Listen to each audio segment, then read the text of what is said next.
الحمد لله نحمده ونستعينه ونستغفره ونؤمن به ونتوكل عليه ونعوذ بالله من شرور أنفسنا ومن سيئات أعمالنا من يهده الله فلا مضل له ومن يضلل فلا هادي له وأشهد أن لا إله إلا الله وحده لا شريك له وأشهد أن محمدا عبده ورسوله أما بعد فإن أحسن الكلام كلام الله وأحسن الهدي هدي محمد صلى الله عليه وسلم وشر الأمور محدثاتها وكل محدثة بدعة وكل بدعة ضلالة وكل ضلالة في النار.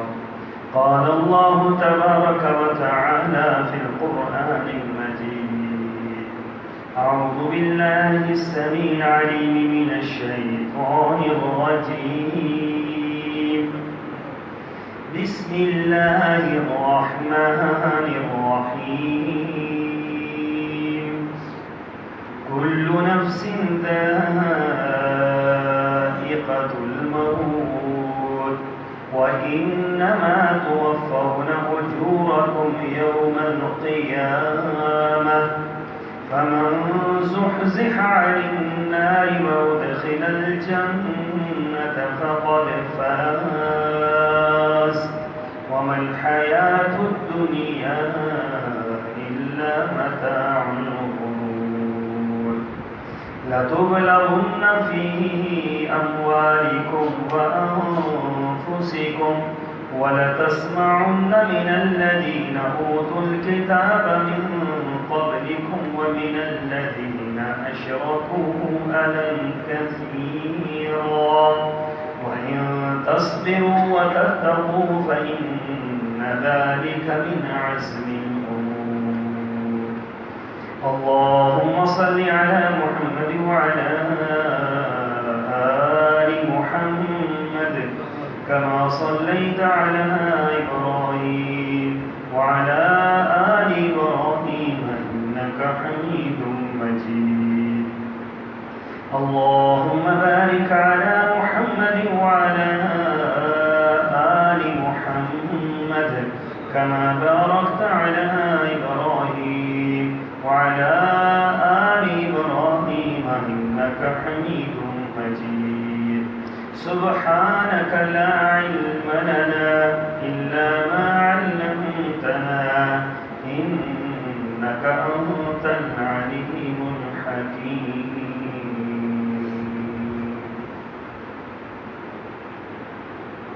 ہر شخص کو موت کا ذائقہ چکھنا ہے اور قیامت کے دن تمہیں تمہارے اعمال کا پورا بدلہ مل جائے گا. پھر جو شخص دوزخ سے بچا لیا گیا اور جنت میں داخل کر دیا گیا تو وہ کامیاب ہو گئے. اور یہ دنیا کی زندگی تو محض دھوکے کا سامان ہے. مسلمانوں، تمہیں اپنے اموال اور اپنی جانوں میں آزمائش پیش آ کر رہے گی. نیز تمہیں ان لوگوں سے جو تم سے پہلے کتاب دیے گئے تھے مشرکین سے بھی بہت سی تکالیف دہ باتیں سننا ہوں گی. اور اگر تم صبر کرو اور اللہ سے ڈرتے رہو تو بے شک یہ بڑے حوصلے کا کام ہے. آیت نمبر 185 اور 186 سورہ آل عمران. سامعین محترم، فی زمانہ جن ایام سے ہم گزر رہے ہیں میں نے پچھلے جمعے چند باتیں عرض کی تھیں جو بیمار کی تیمارداری سے متعلق اور اس کے حقوق اور آداب کے متعلق تھی۔ آج اسی ہی سے منسلک ایک اور بات آپ سے عرض کرنے لگا کہ جب کوئی وبا آتی ہے اور جب کوئی آفت آتی ہے تو لوگوں کے اندر موت کا خوف چھا جاتا ہے۔ جہاں کہیں سے یہ بات سننے کو ملتی ہے کہ فلاں مر گیا، فلاں مر گیا، فلاں اس کا شکار ہو گیا، تو لوگوں کے اندر موت کا خوف پیدا ہوتا ہے۔ اور جب کسی چیز کا خوف پیدا ہو جائے تو اس کا نتیجہ یہ ہوتا ہے کہ بندہ اس کی تیاری نہیں کر سکتا۔ میں نے یہ دیکھا ہے کہ امتحان کا خوف آپ کے دل میں پیدا ہو جائے، آپ امتحان کی تیاری نہیں کر سکتے۔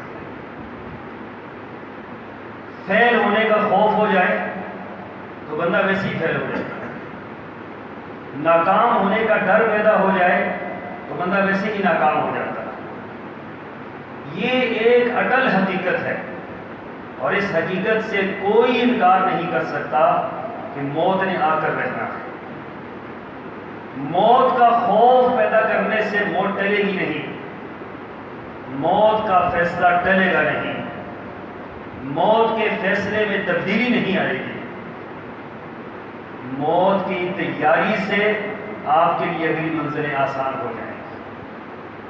خوف پیدا کرنے کے بجائے وہ اعمال کیے جائیں جو موت کی تیاری میں معامل ہیں۔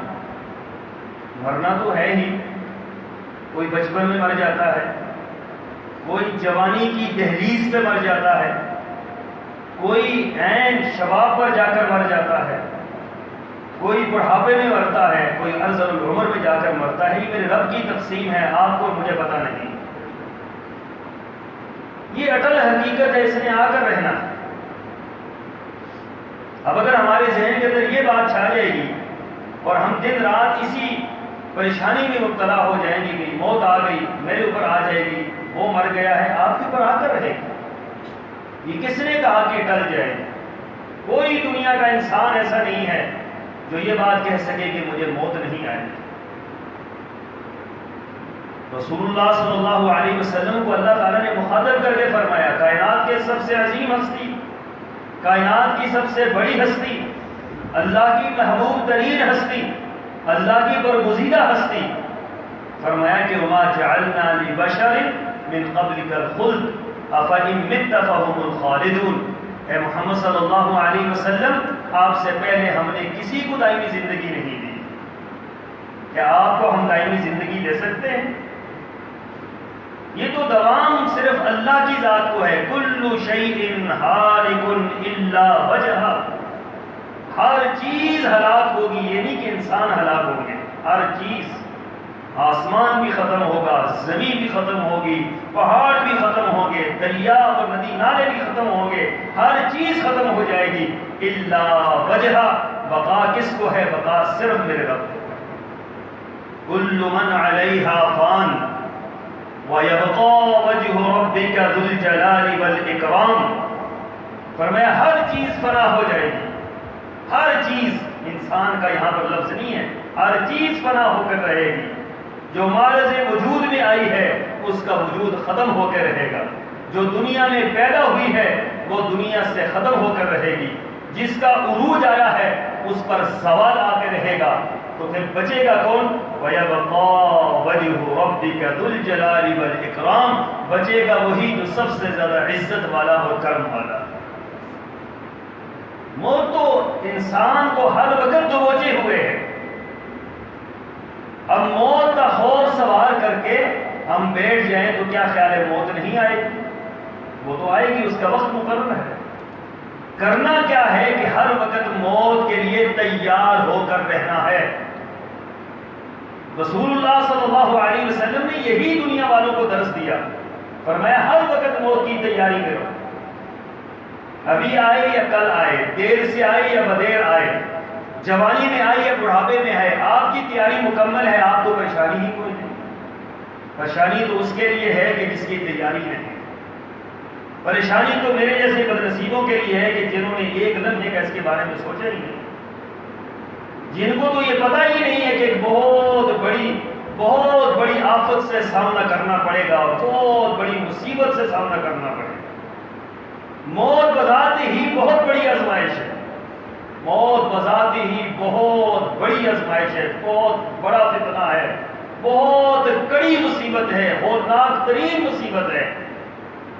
لیکن جس کے لیے اللہ آسان کر دے اس کے لیے موت بھی مشکل نہیں، جس کے لیے رب کا فیصلہ یہ ہو اس کے لیے موت بھی مشکل نہیں ہے۔ اللہ تعالیٰ نے کچھ نصیبوں کا ذکر کیا ہے، یا ایتھا النفس المطمئنہ ارجعی الی ربک راضیۃ مرضیہ فادخلی فی عبادی وادخلی جنتی۔ موت کا فرشتہ آتا ہے اور روح کو کھینچ رہا ہوتا ہے، رب کی طرف سے اسے نوید سنائی جا رہی ہوتی ہے، خوشخبری سنائی جا رہی ہوتی ہے، یا ایتھا النفس المطمئنہ، اے نفس مطمئنہ، ارجعی الی ربک راضیۃ مرضیہ، تیرا رب تجھے پکار رہا ہے، چل لوٹ اپنے رب کی طرف، رب تجھ سے راضی ہو گیا، تو رب سے راضی ہو گیا۔ فادخلی فی عبادی وادخلی جنتی۔ کتنا خوش نصیب انسان ہے کہ اللہ کی طرف سے اس کو یہ پیغام دیا جا رہا ہے، آؤ میرے بندوں میں داخل ہو جاؤ اور آؤ میری جنت کے دروازے کھلے، سلام قولا من رب الرحیم۔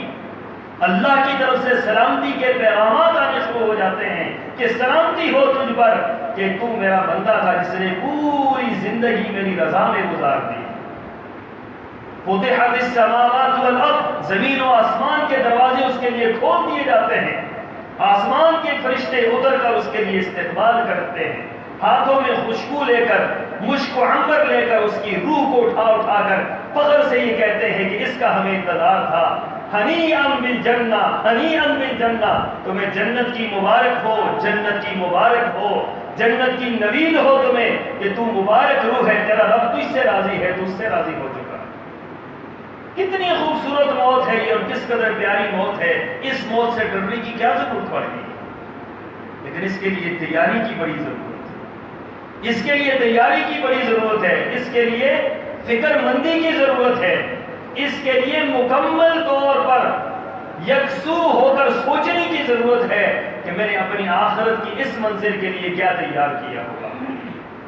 اس لیے رسول اللہ صلی اللہ علیہ وسلم نے صحابہ کرام سے مخاطب کر کے فرمایا میرے صحابہ اکثرہم للموت ذکرا، کہ موت کو کثرت سے یاد کیا کرو، موت کو یاد کیا کرو۔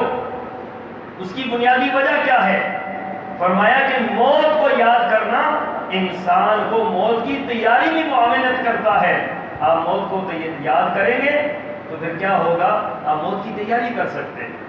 آپ کو پتا ہے میری ایک کڑی منزل آنے والی ہے، کڑا امتحان آنے والا ہے، سخت ترین منزل آنے والی ہے، ہولناک ترین وقت آنے والا ہے، اس وقت کے لیے مجھے پہلے تیاری کرنی ہے تاکہ وہ وقت میرے اوپر آسانی سے گزر جائے، آرام سے گزر جائے، وہ آرام سے اور سرخرو ہو کر وہاں سے میں گزر جاؤں۔ یہ ہر وقت انسان کی فکر ہونی چاہیے۔ اس لیے فرمایا کہ موت کی تیاری کرو، اور یہ بھی فرمایا کہ موت کی تیاری اس لیے بھی کرو کہ یہ لذتوں کو توڑ دینے والی ہے، دنیا کی لذتوں کو پاش کر دیتی ہے موت کا ایک لفظ بھی اور موت کی ایک یاد بھی کہ آج میں یہاں پر ہوں اور کل میں یہاں پر ہوں، آج مخملی بستر ہے اور کل مٹی کا ڈھیلا ہے، آج مخملی تکیے ہیں اور کل بغیر تکیے کے سونا ہے، آج اپنے پسند کا لباس ہے کل صرف سفید لباس ہے، وہ بھی اپنی مرضی کا نہیں، جس نے پہنا دیا، ہو سکتا ہے پتہ نہیں کسی کو نصیب بھی ہوتا ہے یا نہیں ہوتا۔ آج بہت پروٹوکول ہے، آج اچھی سے اچھی روشنیاں ہیں اور اچھی سے اچھی خوشبوئیں ہیں، وہاں نہ روشنی ہے نہ خوشبو ہے، وہاں اعمال کی روشنی ہے، اعمال کی خوشبو ہے۔ جس کو اللہ تعالیٰ یہ توفیق عطا کر دے اس کے لیے یقیناً موت بھی اللہ کی رحمت ہی ہوتی ہے۔ اس لیے فرمایا بعض خوش نصیب ایسے ہیں، بعض خوش نصیب ایسے ہیں کہ جو موت آتے ہی اللہ تعالیٰ کی طرف سے ان کا پروٹوکول شروع ہو جاتا ہے، اللہ تعالیٰ کی طرف سے رحمتوں کی برسات ہونا شروع ہو جاتی ہے. اللہ تعالیٰ کی طرف سے یہ انتظار کی گھڑی ہوتی ہے کہ فرمایا کہ من احب لقاء اللہ احب اللہ لقاءہ، جو اللہ سے ملاقات کو پسند کرتا ہے اللہ بھی اس کو ملاقات کو پسند کرتا ہے. اللہ اور بندے کی ملاقات صرف اور صرف موت کے آنے سے ہو سکتی ہے، اس سے پہلے زندگی میں تو ملاقات نہیں ہو سکتی. جب بندہ مرتا ہے پھر اللہ سے ملاقات ہوتی ہے، اس سے پہلے تو ملاقات نہیں ہو سکتی. اور جو اختیاری بھی ہو کہ رب سے ملاقات کرنی ہے، اور جو اختیاری بھی ہو کہ اللہ کے سامنے پیش ہونا ہے، اس کے لیے پریشانی کی بات تو کوئی نہیں ہے. پریشانی تو اس کے لیے ہے کہ جس نے کوئی تیاری نہیں کی. رسول اللہ صلی اللہ علیہ وسلم کے مبارک زمانہ میں ایک خاتون اپنے بھائی کے بارے میں رویا کرتی تھی، اور یہ بڑی معروف خاتون تھی، شاعرہ تھی، بڑے شعر کہا کرتی تھی، میرا بھائی بہت خوبصورت، میرا بھائی بہت لمبا، میرا بھائی بہت اچھا، میرا بھائی بڑا پہلوان، میرے بھائی کی یہ خوبی یہ خوبی. اس کا بھائی جوانی میں فوت ہو گیا. اس پر مرثیے پڑا کرتی تھی. اللہ نے اس کو اسلام کی دولت سے مالا مال کر دیا. جب اسلام لے آئی پھر اس کے بعد بھی وہ رویا کرتی تھی. کسی نے پوچھا کہ پہلے رونے میں اور اس رونے میں فرق کیا ہے؟ حالت کفر پر بھی روتی تھی، آج حالت اسلام میں بھی روتی ہوں. اس میں فرق کیا ہے؟ کہنے لگی پہلے اس لیے روتی تھی کہ میرا بھائی دنیا سے چلا گیا، بس یہی رونا تھا کہ بھائی مجھ سے جدا ہو گیا، میری کمر توڑ گیا میرا بھائی دنیا سے چلا گیا. اب روتی اس لیے ہوں کہ ہائے افسوس کہ میرا بھائی جہنم کے اندر چلا گیا. یہ رونا ایسا ہے کہ تجھ سے 100 گنا زیادہ خطرناک. جو انسان دنیا سے کفر پر گیا ہے، شرک پر گیا ہے، بدعت پر گیا ہے، نافرمانی پر گیا ہے، جو دنیا سے اللہ تعالیٰ کی ناراضگی لے کر گیا ہے، اس کے لیے آپ خون کے آنسو ہو جائے تو پھر بھی کیا ہے، معاملہ ختم تو نہیں ہوگا. پھر تو جتنا بندہ روئے اس کے لیے رونا کسی کام کا نہیں. اور ہاں اگر دنیا سے کوئی بندہ ایمان لے کر چلا گیا، دنیا سے توحید کی نعمت لے کر چلا گیا، سنت کی نعمت لے کر چلا گیا، تو اس کے لیے پریشانی کی بات کوئی نہیں ہے. بس موت آئے گی پھر رب کی نعمتیں شروع ہو جائیں گی. بس یہ موت آخری پریشانی ہے. رسول اللہ صلی اللہ علیہ وسلم جب مرض الوفات کے اندر تھے تو حضرت فاطمہ الزہرا رضی اللہ تعالی عنہا تشریف لائی، اور آپ کو دیکھ کر آنکھوں سے آنسو نکل پڑے اور زبان سے یہ جملہ نکلا، ہائے میرے والد محترم، بیٹی کو باپ کی تکلیف دیکھی نہیں ہے. سرور کونین صلی اللہ علیہ وسلم صحابہ فرماتے ہیں مرض الوفات کے اندر آپ نے اپنے پاس ٹھنڈا پانی رکھا ہوا تھا، اور اس ٹھنڈے پانی کے اندر اپنا ہاتھ لے کر جاتے اور پھر چہرے پر ان پانی کو مل لیتے اور ساتھ ساتھ یہ الفاظ کہتے، اے اللہ اس موت کی سکرات میں تو میری مدد فرما دے. یہ کیفیت میرے آقا کی ہے. اور حضرت فاطمہ تو زہرا دیکھ کر کپکپا اٹھی، پریشان ہو گئی کہ ہائے میرے والد کی یہ تکلیف. تو آقا نے کیا فرمایا تھا؟ آقا نے فرمایا تھا بیٹی آج کے بعد تیرے والد کو کبھی کوئی تکلیف نہیں آئے گی، یہ آخری تکلیف ہے جو تیرے والد کو آ گئی. موت کی تکلیف یہ آخری تکلیف ہوتی ہے، اس کے بعد مومن کے لیے تو کوئی تکلیف نہیں ہے، اس کے بعد اہل توحید کے لیے تو کوئی تکلیف نہیں ہے، اس کے بعد رب کے فرما برداروں کے لیے کوئی تکلیف نہیں ہے. لیکن اگر رب کے نافرمان ہیں تو پھر تکلیف کا دور شروع ہو گیا. پھر اس کے بعد پریشانیاں ہی پریشانیاں، اس کے بعد مصیبتیں ہی مصیبتیں ہیں، اس کے بعد ہولناکی ہی ہولناکی ہے. اس لیے فرمایا یا ایھا الذین آمنوا اتقوا اللہ حق تقاتہ، ایمان والو اللہ سے ڈرو جس طرح ڈرنے کا حق ہے، تقوی اختیار کرو جس طرح تقوی اختیار کرنے کا حق ہے، حق ادا کرو تقوی کا. وَلَا تَمُوتُنَّ إِلَّا وَأَنْتُمْ مُسْلِمُونَ، تمہیں موت نہ آئے مگر تم مسلمان مرنا. پابند کر دیا گیا ہے مجھے اور آپ کو کہ مسلمان مرنا، کافر نہ مرنا، موحد مرنا، مشرک نہ مرنا، متبع سنت مرنا، مبتدع ہو کر بدعتی ہو کر نہ مرنا. ہر وقت زندگی میں فرما بردار ہو کر مرنا، نافرمان ہو کر نہ مرنا. ہر وقت زندگی میں یہی اللہ سے توفیق مانگے، یہی کوشش اور محنت کریں کہ جب موت آئے تو اللہ کا فرما بردار بن کر آئے. اگر اللہ کی فرما برداری میں موت آ گئی، دیکھیں نا، اگر حالت سجدے میں موت آ جاتی ہے، حالت رکوع میں موت آ جاتی ہے، مسجد میں موت آ جاتی ہے، یہ تو خوشخبریاں ہیں نا، یہ خوشخبریاں ہیں یہ حسن ہے کہ اللہ تعالیٰ نے مومن کے لیے یہ کام. لیکن اگر کوئی بندہ بستر مرگ پہ بھی فوت ہو جاتا ہے یا کوئی بندہ اسپتال کے اندر بھی فوت ہو جاتا ہے لیکن حالت ایمان میں ہے تو اس کے لیے وہ جگہ بھی جو ہے اللہ کی رحمت ہے. اس کے لیے وہ جگہ بھی ایسا نہیں ہے کوئی بندہ بستر مرگ پہ فوت ہو گیا کہ اس کا حسن خاتمہ نہیں ہے. حسن خاتمے کا تعلق جگہ کے ساتھ نہیں ہے, وقت کے ساتھ نہیں ہے, رمضان المبارک کے ساتھ نہیں ہے. حسن خاتمے کا تعلق ایمان کے ساتھ ہے. اگر ایمان کے ساتھ چلا گیا, چاہے مسجد میں گیا, چاہے بازار میں گیا, چاہے کسی دفتر میں گیا, چاہے کاروباری سیٹ پر گیا, چاہے گھر کے اندر گیا, چاہے سویا تھا رات کو صبح اٹھا ہی نہیں ہے, اگر ایمان کی حالت میں گیا ہے تو یہی موت اس کے لیے اللہ کی رحمت ہے, یہی اس کے لیے اعزاز ہے. لیکن اگر ایمان نہیں ہے تو سجدے میں کوئی بندہ مر گیا تو یہ کوئی معاملہ نہیں. اگر ایمان نہیں ہے تو رمضان میں کوئی مر جائے تو کوئی فائدہ نہیں ہے. یہ ہمارا حسن زن ہوتا ہے لوگوں کے بارے میں, یہ ہمارا حسن زن ہے کہ ہم یہ بات کہتے ہیں کوئی رمضان میں مر گیا تو کتنا خوش نصیب ہے. اللہ کے بندو, یقیناً رمضان میں مرنا بہت بڑی خوش نصیبی ہے, لیکن اس کے لیے جو ایمان والا, جس کے پاس ایمان کی گٹھڑی موجود ہے, جس کے پاس آخرت کی تیاری موجود ہے, جو توحید اللہ کے حق کو ادا کرتا ہے, جو رسول اللہ صلی اللہ علیہ وسلم کے حق کو سمجھتا اور ادا کرتا ہے, اس کے لیے کوئی بھی وقت موت آ جائے اس کے لیے وہی وقت بہترین.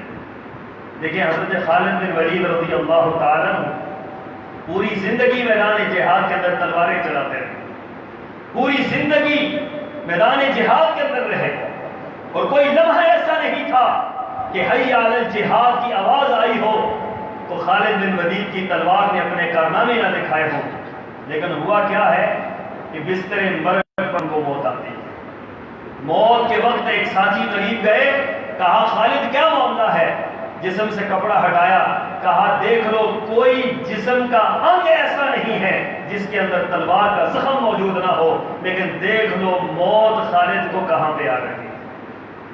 لیکن ہمارا ایمان ہے کہ خالد کو جو موت آئی بستر مرگ پہ آئی ہے, لیکن اللہ تعالیٰ کے برگزیدہ بندوں میں شامل ہوئے. کیوں کہ پوری زندگی میدان جہاد میں سرور کونین کا چہرہ مبارک دیکھا اور آپ سے سیف من سیوف اللہ کا لقب پایا.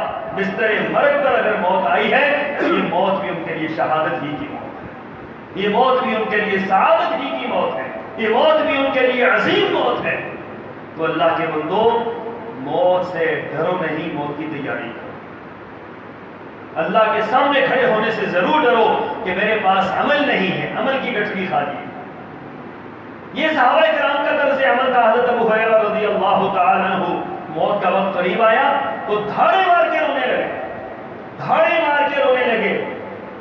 داڑھی مبارک آنسو سے تر ہو گئی, کرتا گیلا ہو گیا, اتنا روئے کہ کرتا گیلا ہو گیا. کسی پوچھنے والے نے جو سامنے بیٹھا تھا پوچھ لیا, ابو ہریرہ موت سے ڈر گئے؟ کہا نہیں, اللہ کی قسم موت سے نہیں ڈرا, موت سے نہیں ڈرا. کہا کیا ہوا کہ اتنے آنسو, اتنا رونا کس لیے ہے؟ کہا رونا اس لیے ہے کہ سفر بہت طویل ہے اور زاد راہ میرے پاس کچھ بھی نہیں. بہت طویل سفر ہے, بہت طویل گھاٹیاں ہیں, تنگ اور تاریک مرحلے ہیں. ان سے گزرنے کے لیے جو چیز درکار ہے اس سے میں دہی دامن ہوں. روتا اس لیے ہوں کہ کاش کہ میرے پاس زاد راہ ہوتا کہ یہ سفر آسانی سے طے ہو جاتا. اللہ اکبر. یہ وہ ابو ہریرہ ہے رضی اللہ تعالی عنہ جو اسلام لانے کے بعد ایک لمحے میرے آقا کے پاس سے نہیں اٹھے.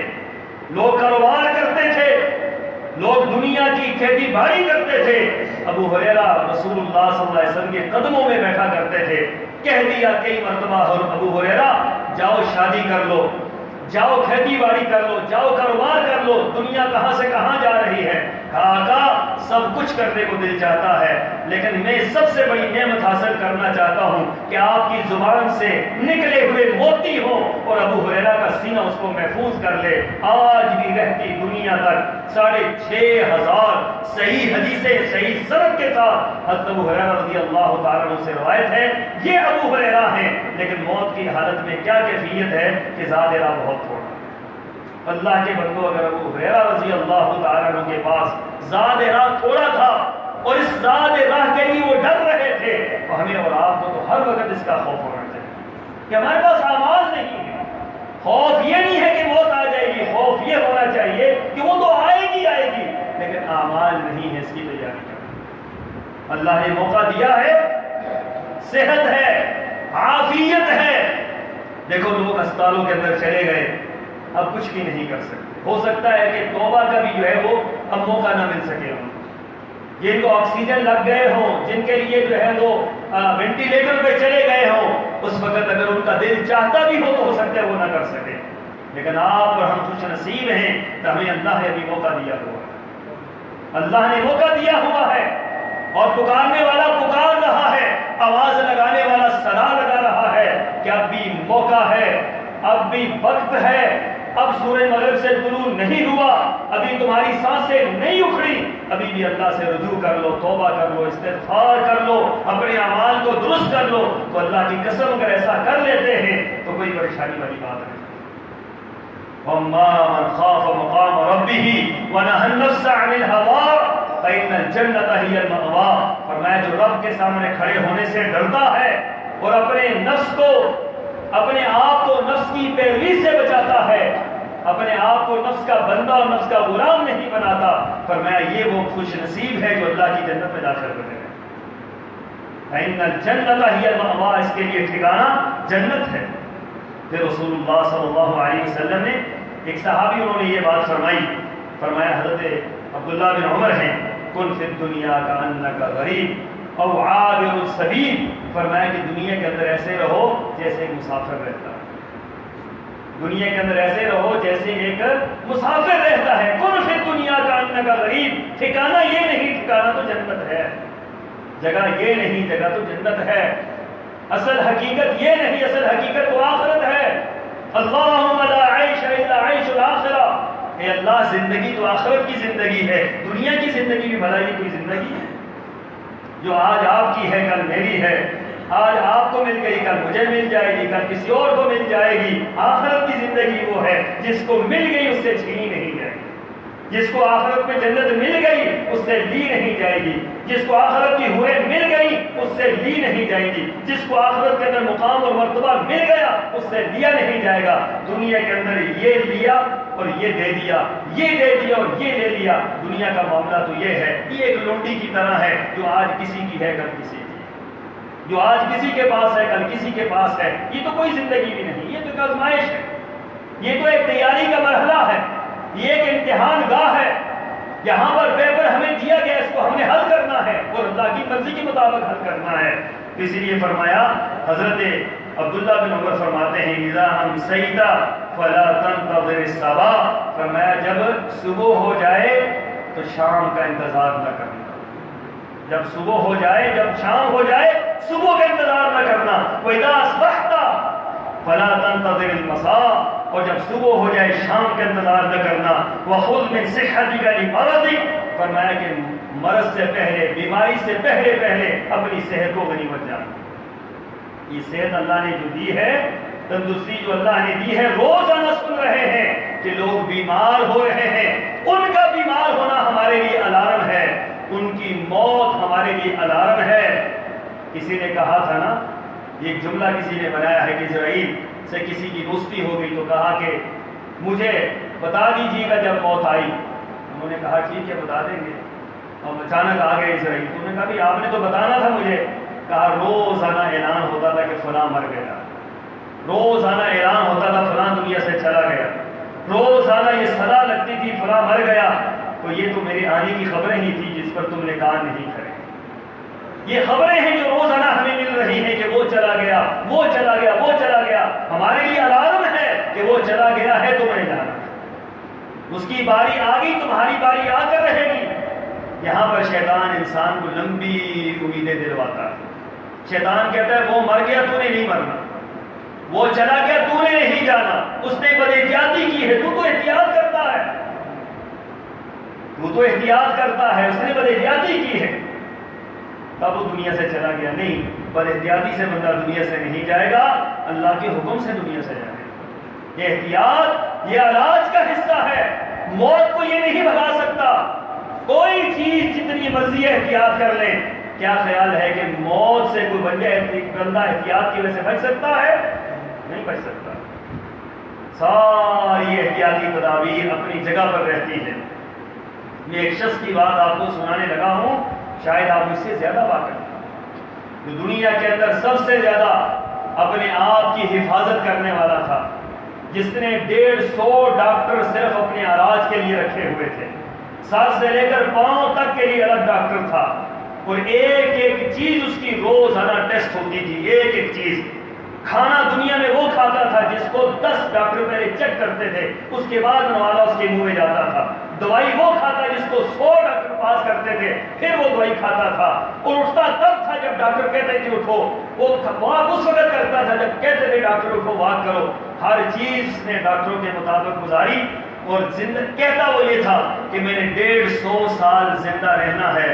38 سال کی زندگی میں اسے کیا آ گئی؟ موت آ گئی۔ 38 سال کی عمر میں موت آ گئی۔ موت نے دکھلایا کہ ہزاروں ڈاکٹر بھی رکھ لو، موت نے کیا ہے؟ آ کر رہنا۔ ہزاروں احتیاط کر لو، موت نے آ کر رہنا۔